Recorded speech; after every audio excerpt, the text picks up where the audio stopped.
right now, I know that there is a bit of a uptick in unemployment. How long has that been going on? Yeah, unemployment has ticked up slowly but steadily over about the last 2 years.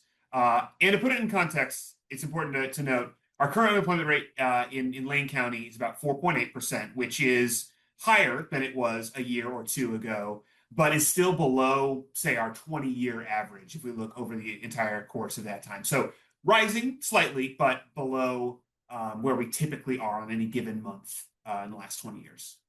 Where are we typically? So if you average, if you look across all the months since, say, January 2000 or something like that, typically we're closer to 6%, but that can be much higher during times of recession or lower, like it was a couple of years ago in mid 2022 or so. We hit our all-time low at about 3.8%. Is about as low as it gets in Lane County, 3.7 or 3.8. When we're looking at the workers impacted, Mm-hmm. what are we seeing? What trends are we seeing as far as, you know, workers looking for jobs and workers losing jobs? Where are Mm-hmm. we seeing different trends?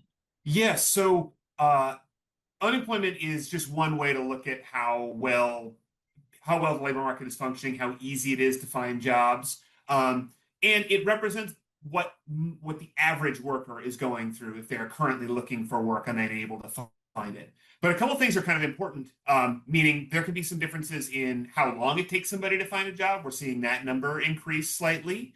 More people long-term unemployed than in 2021 and 2022, and in addition, there are fewer job vacancies open for every unemployed worker. We had the situation in 2022 and 2021 where there were more job vacancies than there were unemployed people to fill them across Oregon.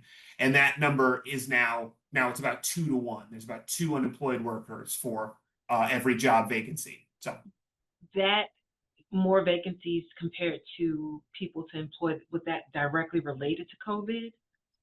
yeah, in a certain sense. So because, for example, many businesses were trying to hire back workers all at once, there was a lot of power on the worker side of the labor market, right? It's basically a seller's market when it comes to your time as a worker. So as that kind of dissipated, now we're seeing slightly less job demand and more concentrated job growth in just a few industries. It means that if an individual worker finds themselves out of work, it's a little bit harder to slot into an opening than it was a few years ago.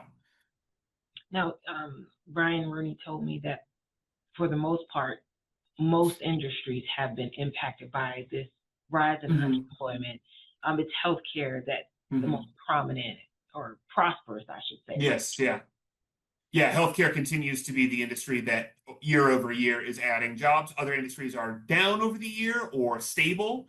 And what that means is, if you're unemployed in the healthcare space, your experience might be significantly different than somebody that's unemployed in the construction or manufacturing or retail space if those industries have lost jobs. So that's another way in which the unemployment rate is one general way to look at it, but individuals, workers' experiences might vary.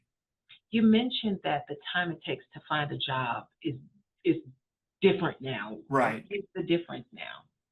It's longer periods of unemployment we're seeing relative, again, to that record tight labor market.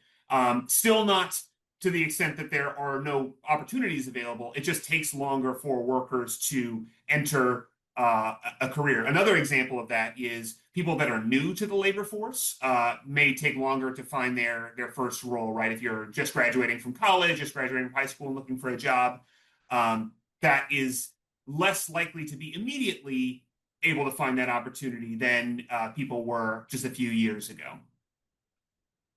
What is one of the most difficult right now, most difficult industries to get into? Okay, that's a great question. There's the way to think about it is in essentially every industry, even industries that are losing jobs, there are a tremendous amount of opportunities available. The reason for that is because a lot of workers are needing replacement. A lot of opportunities need replacement over the long term. Folks retire, folks move out of the workforce or change careers. Something like 9 out of 10 job openings in Lane County, in Oregon, in the US are due to these kind of replacement trends. But in a time where individual industries might not be adding jobs as actively, those numbers become smaller. Those opportunities become smaller. But the way that we think about it is essentially there are opportunities available in every industry if you have the right skill set and the right opportunity opens up. So pretty much anywhere you look, you're going to probably run into this is tight. You may take some time to get hired. Yes, certainly relative to several years ago, it looks slightly different than it did during that time. Um, and it probably feels a little bit less like that in healthcare, for example, where if you have the right certifications, there are open jobs that will likely be available for you in much the same way that they were in that kind of post-COVID hiring boom. Most other industries will feel a little bit different than that, though. As a workforce analyst, is there anything surprising to you right now? Yes, it has been interesting to see how quickly we've moved from such concentration of opportunities on the job seeker side to a more level market. But I also want to emphasize this is not a situation of very high unemployment like we saw in, say, 2008 or mid 2020. There are still opportunities available for people, but I think people's expectations get reset very quickly when they've been in an environment where they've had multiple job offers and now there's not those same number or depth of opportunities. So it's important to keep those perspectives in check. And also, if you're currently looking for work, think about how to brush up skills that are directly aimed at what is in demand right now. There are lots of different ways to do that, including looking at our website, qualityinfo.org, that kind of shows what the most in-demand jobs are, or working with the local WorkSource Center that can help connect you to businesses that are hiring right now and really desperate for workers. So lots of opportunities there. Henry, you're heading into the direction of my last question. Mm. It was going to be, what are some tips or suggestions you have for workers looking for employment, but also you mentioned those in-demand jobs. Mm-hmm. What are some of those as Mm-hmm. well? Yeah, we have ways to look at high wage, high demand jobs on our website. Again, that's qualityinfo.org. You can look at about 800 different jobs that we have specific data on, some of them very large and in high demand. For example, in the healthcare industry, things like registered nurses, there's always demand for that. And then also more technical occupations in a variety of different industries. But the general advice that I would provide to folks is, one, making sure that your skills are aligned with what the workforce is demanding right now, and that can change relatively quickly, while also working with the local resources that are available to help connect workers with businesses. We've seen an increasing difficulty in having job seekers be able to connect with what employers need, or, for example, get their resume seen or their cover letter seen to be able to connect their job skills to what's in demand. The best way to do that is to work with local partners. For example, the Oregon Employment Department's WorkSource office, which really specializes in helping folks get access to the jobs that are open currently and making those connections with employers, is a great resource to be able to take advantage of.